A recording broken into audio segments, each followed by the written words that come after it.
ప్రభువు పేరట మీ అందరికీ శుభాభివందనములు. ఈరోజు మన అనుదిన వాక్య ధ్యానమైన ఎడారిలో సెలయేర్లలోని వాక్యము. మీరు నది దాటి స్వాధీనపరుచుకొనుటకు వెళ్ళుచున్న దేశము కొండలు లోయలు గల దేశము. అది ఆకాశ వర్షజలము త్రాగును. అది నీ దేవుడైన యెహోవా లక్ష్యపెట్టు దేశము. నీ దేవుడైన యెహోవా కన్నులు సంవత్సరాది మొదలుకొని సంవత్సరాంతము వరకు ఎల్లప్పుడూ దాని మీద ఉండును. ద్వితీయోపదేశకాండము 11వ అధ్యాయము 11-12 వచనములు. ప్రేమైన స్నేహితులారా, రాబోయే కాలంలో జరగబోయే దాన్ని గురించి ఆలోచిస్తే అంతా అగమ్య గోచరం. క్రొత్త సంవత్సరం మన ఎదుట ఉంది. దాన్ని స్వాధీనపరుచుకునేందుకు మనం బయలుదేరుతున్నాం. మనకేం ఎదురవ్వనున్నదో ఎవరు చెప్పగలరు? మనకి కలగబోయే క్రొత్త అనుభవాలు, జరగనున్న మార్పులు, క్రొత్తగా తలెత్తనున్న అవసరాలు ఎవరూహించగలరు? కానీ మన పరలోకపు తండ్రి ఇక్కడ మనకొక ఉత్సాహభరితమైన ఆనంద సందేశాన్ని అందిస్తున్నాడు. అది నీ దేవుడైన యెహోవా లక్ష్యపెట్టు దేశము. నీ దేవుడైన యెహోవా కన్నులు సంవత్సరాది నుండి సంవత్సరాంతము వరకు ఎల్లప్పుడూ దాని మీద ఉండును. మన అవసరాలన్నీ దేవుడే తీరుస్తాడట. ఎప్పటికీ ఎండిపోని నీటి బుగ్గలు ఆయనలో ఉన్నాయి.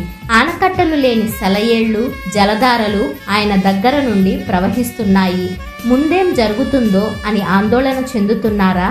ఇదిగో దేవుని కృప నిండిన వాగ్దానం. ఆశీర్వాదాలు ఆయన నుండి ప్రవహిస్తూ ఉన్నాయి. ఆ ప్రవాహానికి అంతం లేదు. ఈ ప్రవాహం ఎండకి అనావృష్టికి ఎండిపోదు. ఈ ప్రవాహం దేవుని పట్టణాన్ని సస్యశ్యామలం చేస్తుంది. మనం అడుగు పెట్టబోతున్న దేశం కొండలు లోయలు ఉన్న దేశం. అంతా చదునుగాను ఉండదు, అంతా పల్లంగాను ఉండదు. జీవితం చదునుగా ఎత్తుపల్లాలు లేకుండా ఉంటే అది నిస్సారం అవుతుంది. కొండలు లోయలు ఉండాలి. కొండలు వర్షధారల్ని పోగు చేసి లోయల్లోకి ప్రవహింపజేస్తాయి. మన జీవితాల్లోనూ ఇంతే.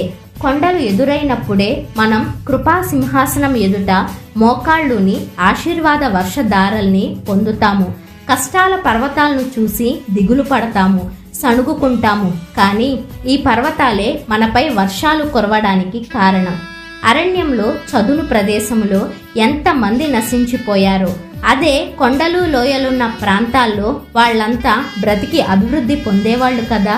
మైదానాల్లో ఎముకలు కొరికేసే చలిగాలులు అడ్డు అదుపు లేకుండా వీస్తూ చెట్లను చేమలను నేలమట్టం చేస్తుంటే ఎంతమంది నశించిపోయారో. కానీ దృఢమైన తలవంచని అజేయమైన కొండ ప్రదేశాల్లో శత్రువుల నుండి రక్షణ కలిగించే కొండ చర్యల్లో క్షేమంగా ఉన్నారు. జీవితంలో మనకెదురయ్యే కష్టాలు దేవుడు మన ఎదుట నిలువబెట్టే కొండల్లాంటివి.